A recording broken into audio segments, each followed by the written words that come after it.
Look at this beautiful International tractor. Again, it's the quality of the restoration, the paintwork. It looks like something off a classic car or something, just flat as a pancake, isn't it, that paint? Beautiful.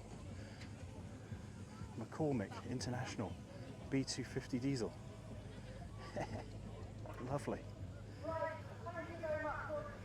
Marvellous exhibition here at Northleach.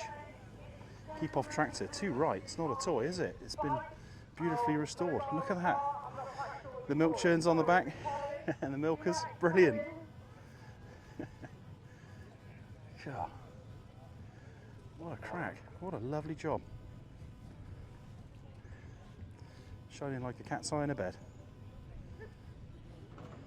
Beautiful.